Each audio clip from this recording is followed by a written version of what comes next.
I knew things were going south when I walked into the server room Monday morning and heard silence instead of the usual hum of cooling fans. That room had been my second home for 8 years, the place where I kept the financial heartbeat of Southwest Building Materials pumping. Without me, 12,000 construction workers across Texas, Arizona, New Mexico, and Colorado don't get their paychecks. When construction workers don't get paid, they don't just complain, they park their equipment and walk off the job. I'm Brian Thompson, 48 years old, and I've been the senior database administrator here since this company was half its current size. I run the payroll back end for everything from concrete pourers in Houston to crane operators in Phoenix. It's not glamorous work, but it's honest work, and I'm damn good at it. Let me tell you something about construction payroll. It's not like running numbers for some office workers. These guys work in the heat, in the cold, on weekends, through holidays. They climb 20 stories up on steel beams. They pour concrete in 110-degree weather. They work overtime when a storm hits and people need their power back. They deserve every penny they earn, and they deserve to get it on time. The system I maintain isn't some sleek, cloud-based wonder that the sales brochures promise. It's a beast built on legacy SQL databases, custom scripts, and 8 years of patches that I've applied with the precision of a master mechanic working on a vintage Harley. I know every workaround, every quirk, every potential failure point. When the prevailing wage laws changed in Arizona last year, I rewrote the calculation engine in 3 days. When OSHA updated their reporting requirements, I built the compliance module from scratch while drinking bourbon and listening to Skinnerd at 2 in the morning. You want to know how complex this stuff gets? Try calculating overtime for a crew that starts work in Texas on Monday, moves to a job site in New Mexico on Wednesday, then finishes the week in Colorado. Each state has different labor laws, different tax rates, different union rules. Then factor in equipment rental time, hazard pay for working near chemical storage, and federal prevailing wages for government contracts. Ashley's Excel sheet was about to meet reality, and reality doesn't care about your pivot tables. But corporate doesn't see it that way. They see an old system that needs modernizing, and they see me as the guy standing in the way of progress. That's where Andrew Rodriguez comes in. Andrew is the VP of Operations, and more importantly, he's the chairman's son. 3 months ago, our company got acquired by Rodriguez Family Holdings, a construction conglomerate that owns everything from cement plants to equipment rental chains. Andrew came in with a mandate to streamline operations and eliminate redundancies. Translation: fire expensive people and replace them with cheaper solutions. I'd met Andrew a few times in passing. He's one of those guys who wears a suit to construction sites and stays in his air-conditioned truck while real workers sweat their asses off in the sun. Got his MBA from some prestigious school and thinks every business problem can be solved with a PowerPoint presentation and buzzwords like digital transformation and operational efficiency.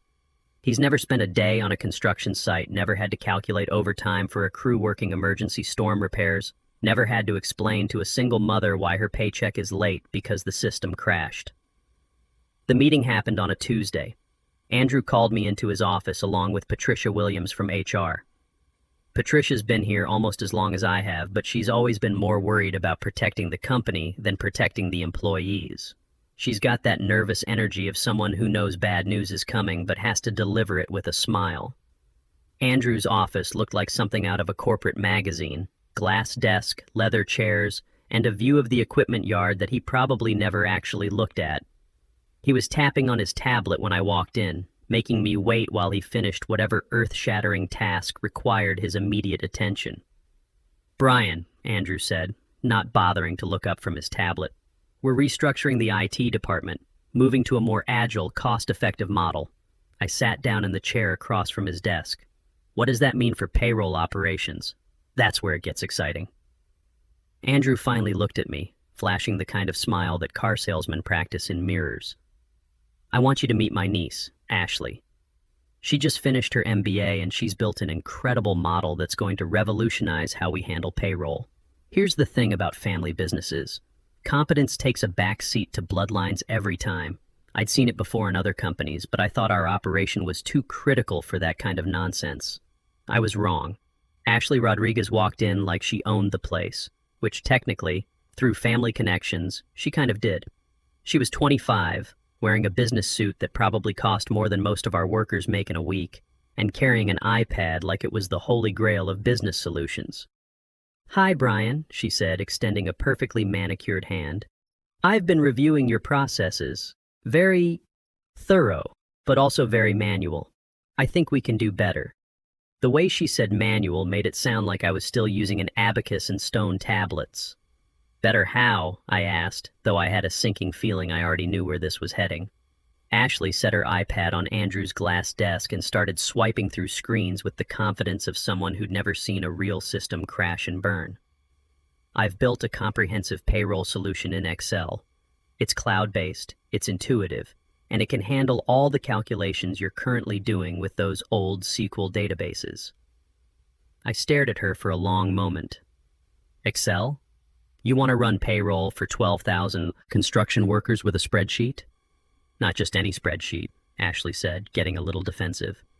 "This has pivot tables, conditional formatting, automated macros. It's like having a database, but user-friendly." User-friendly. That's what they always say when they want to replace something that actually works with something that looks prettier. I've been in this business long enough to know that user-friendly usually means it works great until it doesn't, and then you're screwed because nobody understands what's happening under the hood. I looked at Andrew, hoping to see some sign that he understood how insane this was. "Is this a joke?"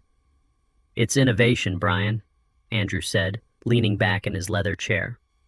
"Ashley's model can reduce processing time by 60% and cut our IT overhead significantly." There it was. Cut our IT overhead. What they meant was they could fire me and pay Ashley a fraction of my salary.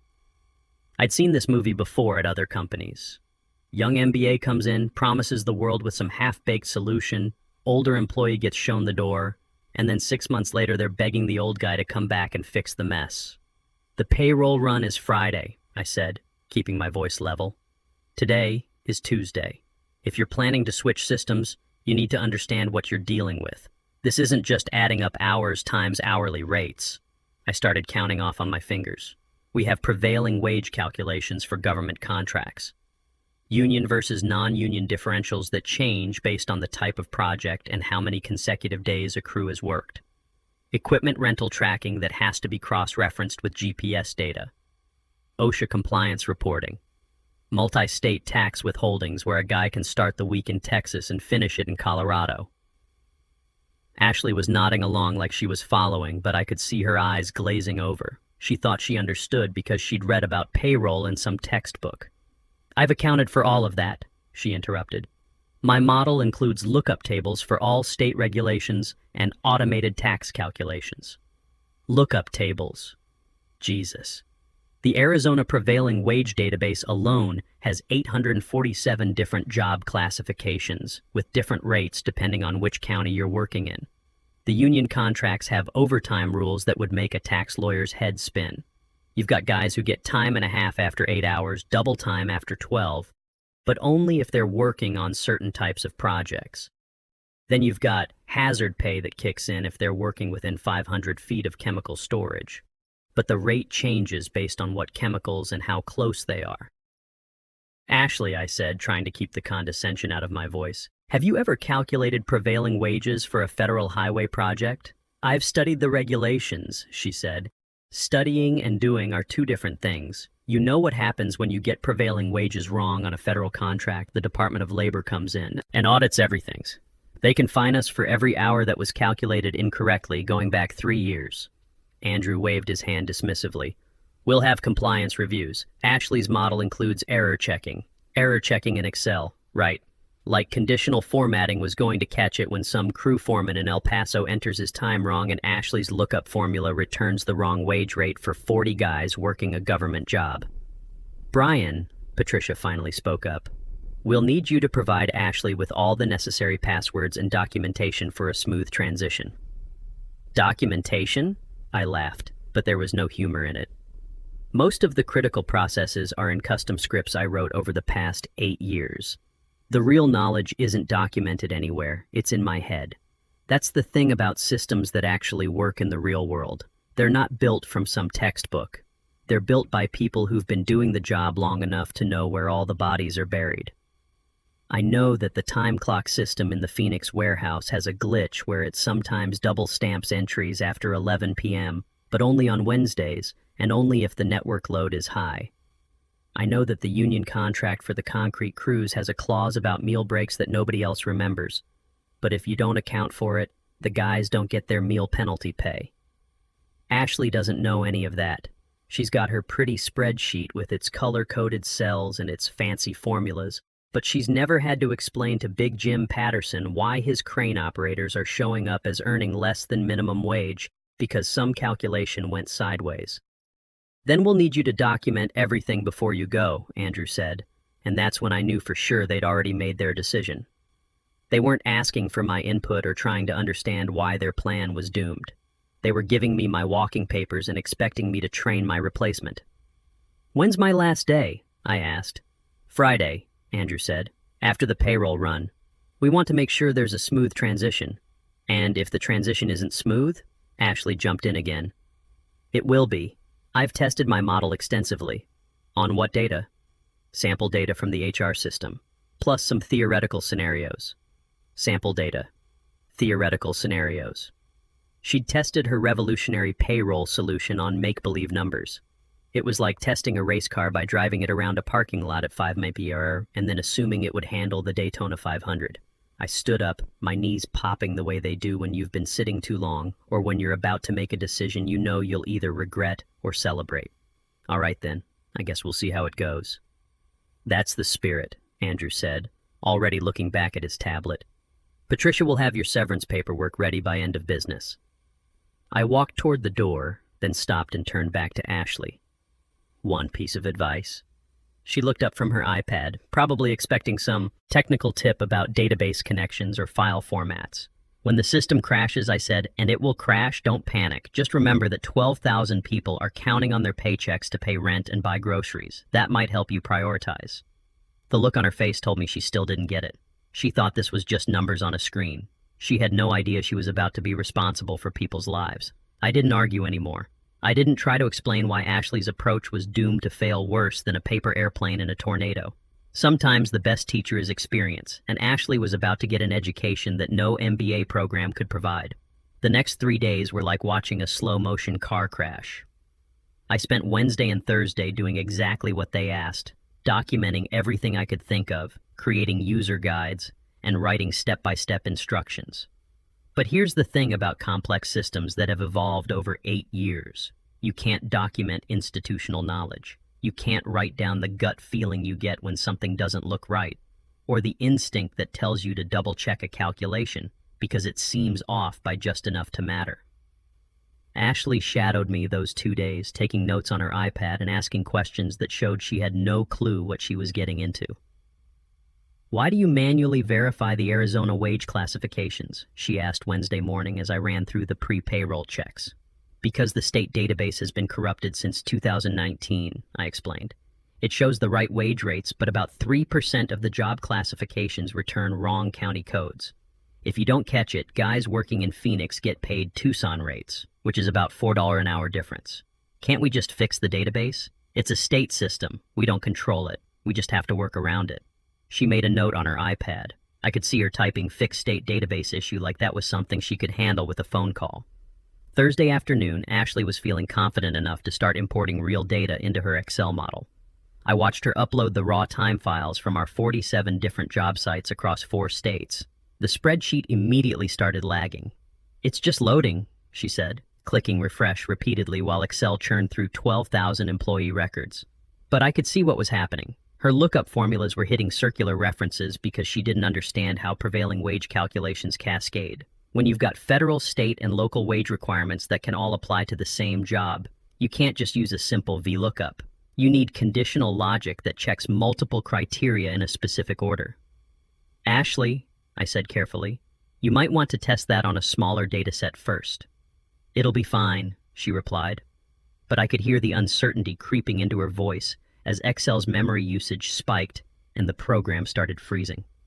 Friday morning came, and it was time for the official handoff. Ashley showed up early with her laptop and the kind of nervous energy you see in rookie drivers before their first NASCAR race. "Ready to make history?" she asked, trying to sound confident. I gathered my personal items while she set up at my workstation. Coffee mug that said World's Okayest Database Admin, photo of my Harley Davidson, and a bottle of bourbon I kept for emergencies. Seemed appropriate to take it with me. Something told me they'd be needing it more than I would. The bank cutoff for direct deposits is noon, I reminded her. After that, people don't get paid until Monday. Got it, Ashley said, already focused on her screen where Excel was grinding through the payroll data like a wood chipper trying to process a telephone pole. I started to leave, then stopped. Ashley, one more thing. When this goes sideways, and it will go sideways, don't try to fix it by running the calculations again. Each time you reprocess, you create duplicate entries in the system. Fix the problem first, then rerun. She wasn't really listening. She was staring at her screen where the spreadsheet was showing error values in about half the cells. Patricia walked me to the security desk where Eddie Morrison was waiting with my severance paperwork. Eddie's a good guy, ex-Marine who understands the value of knowing your job inside and out. Sorry to see you go, Brian, Eddie said as I signed the documents. This doesn't feel right. It's just business, Eddie. Bad business, but business nonetheless. I drove home in my pickup truck, windows down, Creedence on the radio. I should have been angry, but mostly I felt like I was watching a disaster movie where you know the asteroid is going to hit, but the characters haven't figured it out yet. My phone started buzzing around 10:30 a.m. Text from Kevin Martinez, one of the payroll clerks. Brian, Ashley's spreadsheet is showing weird numbers. My overtime calculation says I worked negative hours last week. Then another text from Danny Walsh in the Phoenix office. Dude, according to this payroll report, I make $847 an hour as a concrete finisher. I wish. By 11 o'clock a.m., my phone was lighting up like a Christmas tree. Guys from all over our territory were seeing their pay stubs in the employee portal, and nothing made sense. Employee ID numbers were getting mixed up with social security numbers. Job classifications were scrambled. Crane operators were showing up as office clerks, concrete finishers were listed as executives. The funniest one came from Tony Ramirez, a foreman in El Paso. Brian, my pay stub says I worked 2,847 hours last week and my net pay is negative $12,000. Did I rob the company or did the company rob me? I could picture exactly what had happened. During the data import, Ashley had mixed up the column headers. Employee ID numbers were being used as hours worked, and hours worked were being treated as pay rates. Excel was trying to calculate wages using social security numbers as multipliers. But the real disaster was still coming. The weird numbers in the employee portal were just the appetizer. The main course would be served at noon when the bank tried to process Ashley's payroll file for electronic deposits. At 11:45 a.m., my phone rang. It was Patricia from HR. Brian. Her voice was tight with panic. We need to talk. Ashley's payroll file is showing some irregularities. Irregularities? According to her calculations, we owe the federal government $2.3 million in tax withholdings this week, but we only collected $180,000 from employee paychecks. I pulled into my driveway and sat in the truck listening to Patricia explain how Ashley's Excel model had managed to create what was essentially a mathematical black hole. Also, Patricia continued, the bank is questioning why we're trying to direct deposit $47,000 to one concrete mixer in Albuquerque, while simultaneously deducting $23,000 from a crane operator's pay for something called equipment rental recovery fees. Has anyone told Andrew yet? He's in meetings all day. Ashley said she could fix it. Famous last words. I'd heard them before from every overconfident rookie who thought they could patch a sinking ship with duct tape and good intentions. Patricia, I said, you might want to cancel those meetings. By 2 o'clock p.m., Southwest Building Materials wasn't a construction company anymore. It was a disaster zone. The bank had rejected Ashley's payroll file so hard it probably left scorch marks on their servers. According to their automated response, we were attempting to transfer invalid amounts to invalid accounts using invalid routing protocols. The employee portal had crashed under the weight of 12,000 workers trying to figure out why their pay stubs looked like they'd been written by a drunk accountant having a nervous breakdown. Some guys were showing overtime rates of $847 an hour. Others had negative salaries and somehow owed the company money for the privilege of working there. But the real fireworks started when the union got involved. Big Jim Patterson has been representing construction workers for 25 years. He's built like a linebacker, talks like a truck driver, and has zero patience for corporate nonsense. When his guys don't get paid, Jim doesn't send strongly worded emails. He shuts things down. By 3:00 p.m., Jim was standing on the back of a pickup truck outside our main office with a megaphone, and trucks were lining up behind him. Southwest Building Materials thinks they can play games with working people's paychecks. His voice boomed across the parking lot. If they can't figure out how to pay us, maybe we should stop working for them. The Wildcat strike spread faster than gossip at a high school reunion. Phoenix sites shut down first, then Albuquerque, then the highway project outside Denver. By 4:00 p.m., every Southwest Building Materials job site in 4 states had gone quiet. 12,000 workers sitting in their trucks, posting videos on social media, calling local news stations. The footage was beautiful in a tragic sort of way. Aerial shots of idle construction sites, interviews with workers holding pay stubs that made no mathematical sense, union reps explaining to reporters how a company that builds half the infrastructure in the Southwest couldn't figure out basic payroll. My phone kept buzzing with updates from Eddie and the other guys still inside the building. Ashley's locked herself in the conference room, Eddie texted. She's been trying to fix her spreadsheet for 3 hours, but every time she changes something, it breaks something else. Another text. Andrew's been screaming at IT support all afternoon. Apparently, Ashley deleted the original data when she tried to reload the file. That made me chuckle. Of course she did. When you're panicking and something's not working, the natural impulse is to start over. But when you start over in Excel without backing up your work, you lose everything. Ashley had just erased the only copy of the raw payroll data, and the backup systems only worked if someone who knew what they were doing set them up properly. Tuesday morning, I was sitting on my porch drinking coffee and reading news articles about our payroll crisis when my phone rang. Andrew Rodriguez, Brian. His voice sounded like he'd been gargling gravel. We need to talk. Morning, Andrew. Saw you on the news last night. Nice interview. I especially liked the part where you said the problems were caused by unforeseen technical complications during a routine system upgrade. Cut the jokes. The state labor board is opening investigations in 4 states. The union is talking about a class action lawsuit. The bank froze our operating accounts because our payroll file made their fraud detection system think we'd been hacked. Sounds like quite a situation. I need you to come back. Consulting basis. Name your price. I'd been waiting for this call since Friday afternoon. $15,000, cash, up front, plus a new contract at double my old salary. Done. I'm not finished. I want a public apology from you and Ashley posted on the company website, admitting that the payroll problems were caused by premature implementation of an inadequate system. Long silence. Then, fine. And one more thing. I report directly to the CIO now, not to operations. I'm done dealing with people who think Excel is enterprise software.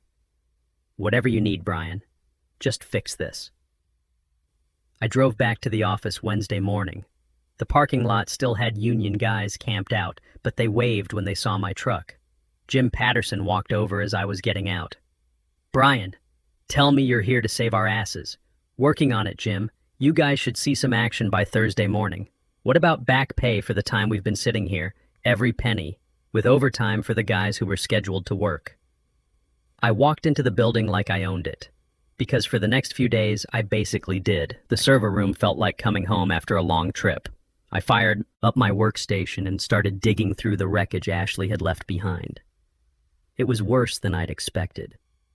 She hadn't just corrupted the payroll data.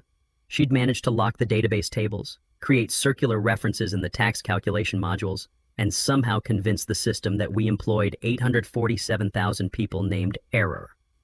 It took me 18 hours of solid work, but I rebuilt everything from the archived transaction logs, real backups stored on systems Ashley didn't even know existed. By Thursday morning, I had a clean payroll file ready for the bank. I hit the transmit button at 6:00 a.m. The electronic funds transfer went through without a hitch. 12,000 workers would wake up to find their correct paychecks waiting, plus overtime pay for the days they'd lost sitting in the parking lot.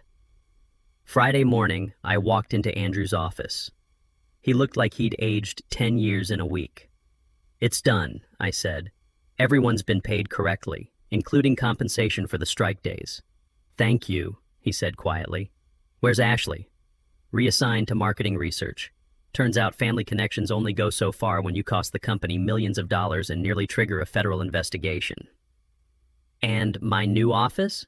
Andrew gestured toward the corner office with the windows overlooking the equipment yard. "All yours. I had them put in a new coffee machine."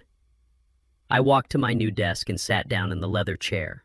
Through the window, I could see the construction sites coming back to life, cranes moving, trucks rolling out with full crews. My phone buzzed with a text from Eddie. "Heard Ashley's working in marketing now. Think she can handle calculating ad impressions?" I opened my desk drawer and pulled out the bottle of good bourbon I'd been saving for a special occasion. This qualified. Sometimes the old ways are the best ways. Sometimes experience trumps innovation. And sometimes, when corporate tries to fix what isn't broken, they learn the hard way that some jobs require more than just an MBA and an Excel spreadsheet. I poured a shot into my coffee mug and raised it toward the window. "Here's to keeping the beast running and making sure working people get what they've earned. That's worth drinking to."